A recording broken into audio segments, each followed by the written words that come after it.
Acompanhe os programas de nosso acervo que são disponibilizados diariamente na internet e transforme seu lar no lar do Progredir Infinito. Inscreva-se em nosso canal no YouTube, youtube.com/Seitonoi Brasil. Curta nossa página no Facebook, facebook.com/SNI Brasil e acesse sni.org.br. Programa Seitonoi na TV, a qualquer hora e em qualquer lugar, levando até você o modo feliz de viver em harmonia com a natureza.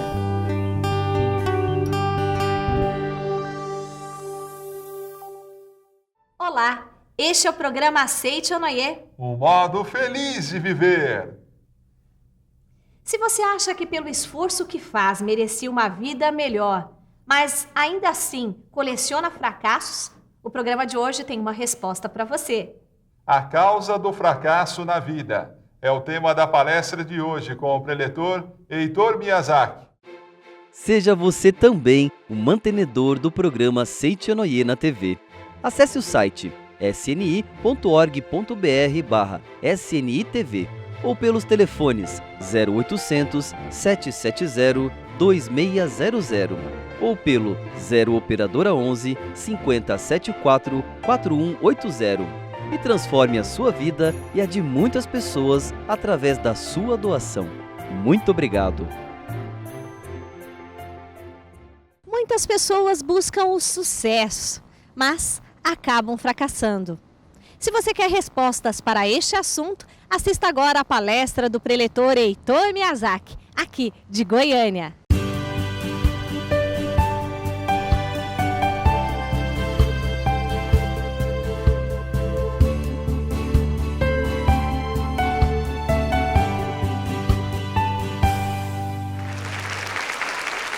Para que nós possamos ter realmente para que nós possamos evitar um fracasso e obter consequentemente o sucesso, é fundamental que a nossa postura mental, nosso modus vivendi seja correto. Aí diz o professor Seiton no livro Cresça Vigorosamente: quem cultiva insatisfação contra os pais está arruinando o próprio destino, pois está deixando de assumir sua responsabilidade, transferindo-a aos pais. E esse espírito de dependência o levará ao fracasso. Então, o que acontece com muitas pessoas que pensam, falam, mas eu não suporto meu pai, odeio minha mãe, mas com o decorrer do tempo, a situação dele vai se complicar. E mesmo que aparentemente ele consiga um sucesso, posteriormente ele vai ter problemas de saúde que vai prejudicar a sua parte profissional. Então, nós temos que entender também, outro detalhe fundamental, é a necessidade de ajudarmos algumas pessoas a não fracassarem. Gostaria de ler uma história que talvez algumas pessoas já conheçam, é um fato que aconteceu nos Estados Unidos, da senhora Thompson com um aluno dela chamado Ted. Esse aluno era na 5ª série e ele apresentava assim, um comportamento que ela até sentia vontade de dar notas baixas. Ele usava umas roupas sujas e até cheirava mal. Mas quando ela foi pegando as fichas da 1ª série, da 2ª série, 3ª série, 4ª série, que cada professor havia escrito, foi quando ela entendeu a situação. Então diz, a professora do 1º ano de Ted havia notado o seguinte: Ted é um menino brilhante e simpático. Seus trabalhos sempre estão em ordem e muito nítidos. Tem bons modos e é muito agradável estar perto dele. A professora do 2º ano escreveu: Ted é um aluno excelente, muito querido por seus colegas, mas tem estado preocupado com a sua mãe, que está com uma doença grave e desenganada pelos médicos. A vida em seu lar deve estar sendo muito difícil. A professora do 3º ano escreveu o seguinte: a morte de sua mãe foi um golpe muito duro para o Ted. Ele procura fazer o melhor, mas seu pai não tem nenhum interesse e logo sua vida será prejudicada se ninguém tomar providências para ajudá-lo. A professora do 4º ano escreveu: Ted anda muito distraído e não mostra interesse algum pelos estudos. Tem poucos amigos e muitas vezes dorme na sala de aula. A senhora Thompson se deu conta do problema e ficou terrivelmente envergonhada. Sentiu-se ainda pior quando lembrou dos presentes de Natal que os alunos lhe haviam dados, envoltos em papéis coloridos, exceto o de Ted, que estava enrolado num papel marrom de supermercado. Lembra-se de que abriu o pacote com tristeza, enquanto os outros garotos riam ao ver uma pulseira faltando algumas pedras e um vidro de perfume pela metade. Apesar das piadas, ela disse que o presente era precioso, e pôs a pulseira no braço e um pouco de perfume sobre a mão. Naquela ocasião, Ted ficou um pouco mais de tempo na escola do que o de costume. Lembrou-se ainda que Ted lhe disse que ela estava cheirosa como a mãe dele. Naquele dia, depois que todos se foram, a professora Thompson chorou por longo tempo. Em seguida, decidiu-se a mudar a sua maneira de ensinar e passou a dar mais atenção aos seus alunos, especialmente a Ted. Com o passar do tempo, ela notou que o garoto só melhorava. E quanto mais ela lhe dava carinho e atenção, mais ele se animava. Ao finalizar o ano letivo, Ted saiu como o melhor aluno da classe. Um ano mais tarde, a senhora Thompson recebeu uma notícia de que Ted lhe dizia que ela era a melhor professora que ele teve na vida. 6 anos depois, recebeu outra carta de Ted, contando que havia concluído o 2º grau e que ela continuava sendo a melhor professora que ele tivera. As notícias se repetiram até que um dia ela recebeu uma carta assinada pelo Dr. Theodore Studdard, seu antigo aluno mais conhecido como Ted. Mas a história não termina aqui. A senhora Thompson recebeu outra carta em que Ted a convidava para o seu casamento e noticiava a morte do seu pai. Ela aceitou o convite e no dia do casamento estava usando a pulseira que ganhou de Ted anos antes e também um perfume. Quando os dois se encontraram, abraçaram-se por longo tempo e Ted lhe disse ao ouvido: obrigado por acreditar em mim e me fazer sentir importante, demonstrando-me que posso fazer a diferença. Mas ela, com os olhos banhados em pranto, sussurrou baixinho: você está enganado. Foi você que me ensinou que eu podia fazer a diferença. Afinal, eu não sabia ensinar até que eu conheci. Então, veja...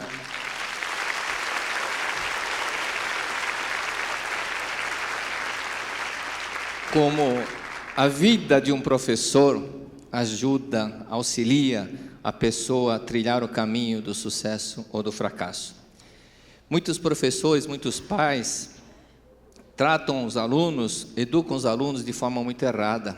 Chamam-no de burro, de idiota, pensando que vai corrigi-lo. Ao contrário, só vai criar complexo no aluno, vai criar insegurança, vai criar complexo de inferioridade, vai criar revolta, e não é desta forma.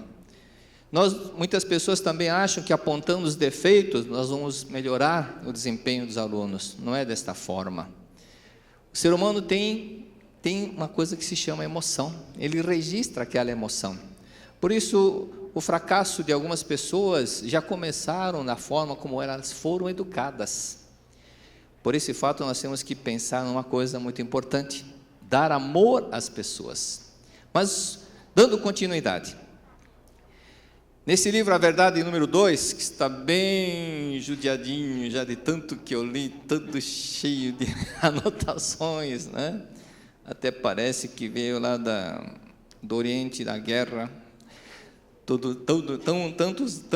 tantas anotações que eu já fiz. Aí diz o mestre Masaru Taniguchi: para que possamos fazer da nossa vida uma existência feliz, saudável, perfeita em todos os aspectos, precisamos introduzir em nosso cotidiano a sabedoria infinita chamada Deus. Interessante essa frase, né? Parece uma coisa assim, do outro mundo, mas introduzir no nosso cotidiano a sabedoria divina. Por que sabedoria? Sabedoria é diferente de intelectualidade. E o rei Salomão, ele pedia sabedoria. Deus, dai-me sabedoria. Ele estava construindo uma igreja e usando os melhores materiais, até de ouro, quando viu uma voz e disse: Salomão, peça o que você quiser. Ele disse: eu só quero sabedoria para que possa conduzir com êxito o meu povo, que meu povo não sofra. Então ele pedia sabedoria, e quando nós temos sabedoria de Deus, as coisas começam a mudar. Aí, dando continuidade, se mesmo pessoas bastante devotas às vezes fracassam, é porque, embora reservem 95% da sua vida a Deus, elas reservam 5% restante para os pensamentos do seu ego. Mas esse eguinho, Mr. Ego, faz parte na vida dela, 5% que é a causa do fracasso. Então, recordando por que o Titanic afundou, não foi por causa do ego? Foi por causa do ego. Acelere que nós vamos ser manchetes nos jornais, que é e nós vamos ser manchete, é coisa do ego, não é verdade? Nem Deus afunda esse navio, não é coisa do ego? Uma blasfêmia. E o que aconteceu? Como diz o nordestino, tome jegue. As pessoas têm que aprender a reverenciar a Deus. Santo, voltando àquele assunto, santificado seja o vosso nome, louvado seja Deus, em primeiro lugar Deus, sempre Deus, antepassados e os pais, né? Esta sequência é fundamental. Mas quando as pessoas ficam presas, eu que fiz, porque eu, e puxa tapete dos outros para ele se engrandecer, faz fofoca para ele se engrandecer, ele acaba fracassando. Tudo que nós temos, tudo que nós conseguimos é graças a Deus. E o ego fala: não, é mérito meu. Aí, o que está na Bíblia? O que diz na Bíblia? Não está escrito lá: não diga que foi você que fez, mas quem te deu forças para você fazer foi Deus. É Deus que te deu vida, é Deus que te deu saúde. Aí você começa a analisar umas pessoas que não têm condições de falar, andar, não ter condições de se mexer, mas as que têm, não é graças a Deus? É graças a Deus. Por esse fato, nós temos que procurar sempre voltar a nossa mente a Deus, mas amar Deus de verdade. Amar a Deus não é ter medo de Deus. Amar a Deus não é ficar badalando. Não, Deus é amor, basta você viver com amor. O ego humano é algo tão renitente, tão teimoso, né? Aquele ranzinza, sabe aquelas pessoas teimosas? Tinha uma mulher que xingava qualquer coisa que o marido fazia, ela, seu pioiento, e chamava o marido de pioiento. E o marido, pioiento! O marido foi perdendo a paciência. A mulher, cala a boca, qualquer dia eu vou te amarrar os seus pés e vou te jogar no rio. Ah, pioiento! Aí ele perdeu a paciência e jogou no rio, ela começou a afundar, pioiento! Aí subiu, dizem que sobe 3 vezes, né? Aí, seu pioiento! Na terceira vez ela afundou e começou, pioiento! Glu, glu, glu, glu, glu, glu, glu. Aí depois foi sumindo, só se via a mãozinha dela. Assim. Matando os piolhos, né? Ego, não é ego? Ela quer ser a última a falar, quer ser a última, tem que ser do jeito dela.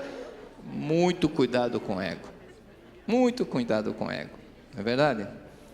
O ego humano é teimoso e acaba permitindo que certas atitudes, mesmo sabendo que estão erradas, achando que deslizes de pequena monta não tem importância. Isso não é nada, pequena monta não tem importância. O mestre fala, eu não gosto de coisas assim, pequena monta não tem importância, pouca ruga não tem importância.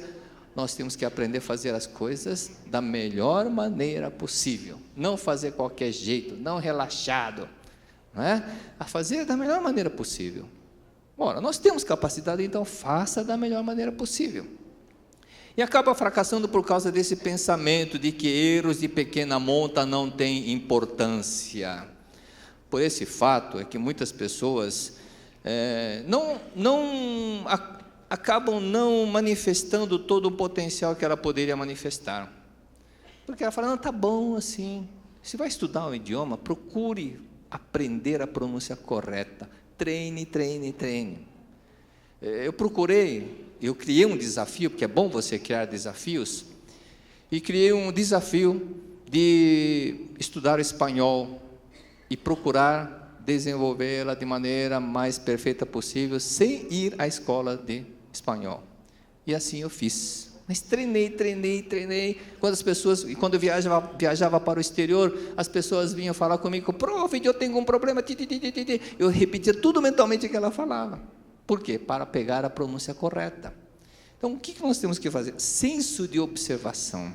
Ser atencioso para com todas as pessoas, coisas e fatos. Procure ficar sempre atento, observando, porque cada vez que você vai para um local diferente, procure observar como que é a situação do local. Cada vez que eu vou para um outro país, eu procuro ver qual é o costume do país. Às vezes, alguma palavra que é bonita para nós, para eles é um palavrão, uma gíria. Acontece isso, né? Então, existem também certos costumes que nós temos que procurar ficar atentos. Aquele que não pensa em fracasso acaba vitorioso. Há pessoas que pretendem navegar em direção ao sucesso, à saúde, mas a vela do barco, né, da mente, voltada para o fracasso, para a doença. Então, ela está querendo sucesso, está querendo saúde, mas mentalmente ela está só pensando em fracasso, em doença. Assim, elas se dirigem para a direção contrária à desejada. Da mesma forma, muitas empresas, te nota que elas não prosperam. Por quê? Porque um sócio tem pensamentos positivos, mas o outro é negativista.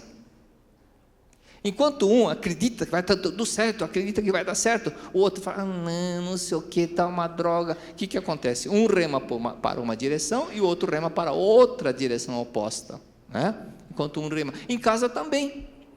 Quantos lares não conseguem prosperar e está sempre acontecendo fracasso?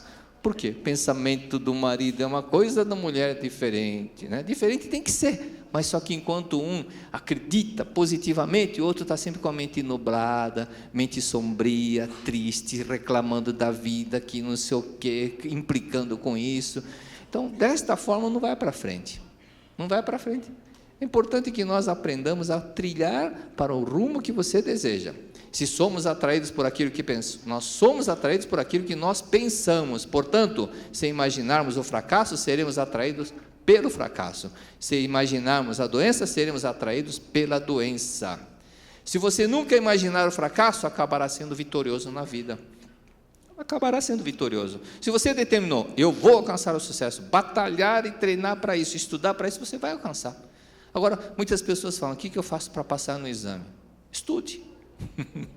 Estude, mas acreditando que você já passou. Estude mentalizando que o seu nome já está na relação dos aprovados. Estude pensando em ensinar, não somente em passar. Se você estudar a ponto de tomar um conhecimento, um domínio da matéria, a ponto de ensinar, você vai conseguir mais que os outros, você vai estudar mais que os outros, você vai assimilar mais que os outros, concorda?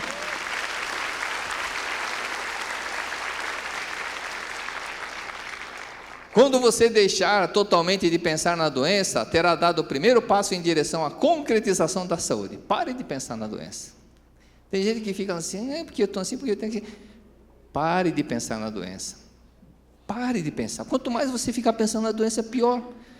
Às vezes você, por um detalhezinho, fica sugestionado por uma palavra errada do médico, fica doente. Ele errou, trocou os exames, você fica doente. E acaba tendo aquele problema. Mas se o médico trocou os exames, e ele falou: o negócio está mal, hein? Você está dando isso no exame, mas o exame não é dele, ele acaba ficando doente. Isso chama-se sugestionamento. Se ele ficou doente porque o exame ficou trocado, então ele também não pode ficar curado sugestionando que ele é forte, que ele é saudável. O que acontece, por exemplo, aconteceu com a senhora Ed, da Associação Cristã. Uma pessoa que estava doente, ela foi na cozinha, misturou um pouquinho de sal, um pouquinho de açúcar na água e falou: esse remédio é infalível, tome. A pessoa ficou curada. porque acreditou, né? Acreditou. No livro A Verdade da Vida 24, tem um caso interessante de um casal que foi ao teatro, e a moça começou a sentir vertigem, e o noivo, como é médico, pôs a mão no bolso do paletó e falou: levante a língua e não tire essa pastilha debaixo da língua até terminar a peça teatral. E ela obedeceu, porque ele é médico. Terminou, aí passou a doença, passou aquela vertigem, ela ficou boa, assistiu a peça teatral até o fim, e quando terminou ele falou: levanta a língua, e era botão de camisa. Então ela acreditou que fosse pastilha, mas era botão, né? Então a sua fé está direcionada para que lado? Concorda? Da mesma forma, nesse livro, A Verdade da Vida 24, tem um caso de um religioso que ele começou a sentir dores no estômago, foi no médico, falou que havia engolido uma dentadura, uma ponte. Ele falou: não é possível. Ele falou: não, eu engoli, estou sentindo dor, esta ponta. Acho que estava mordendo a barriga, né? E o médico falou: não pode ser, porque não passa não sei o que, no esôfago, não sei. Não, ele acreditou e ficou lá hospitalizado. Passado algumas horas, a esposa dele liga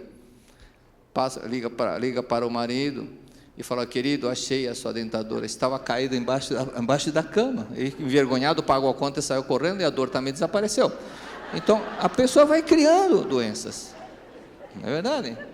Então, por que você não cria uma coisa positiva? O fato é que muitas pessoas têm a tendência de ficar segurando o lado negativo dela, o lado do fracasso dela.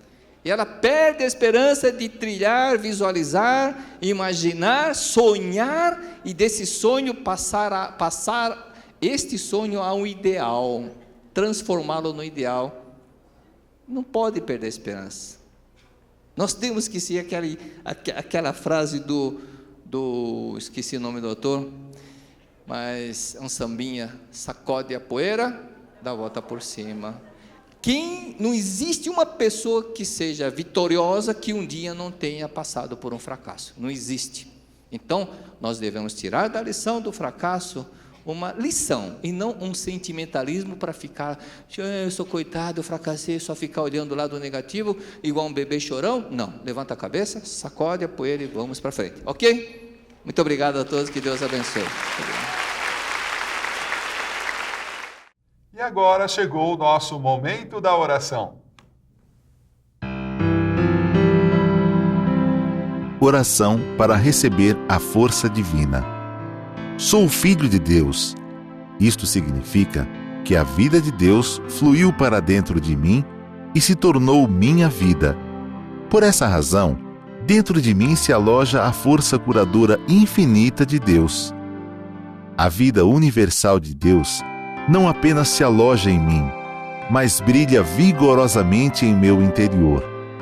Não sou de forma alguma um vulcão extinto que apenas aloja a vida de Deus.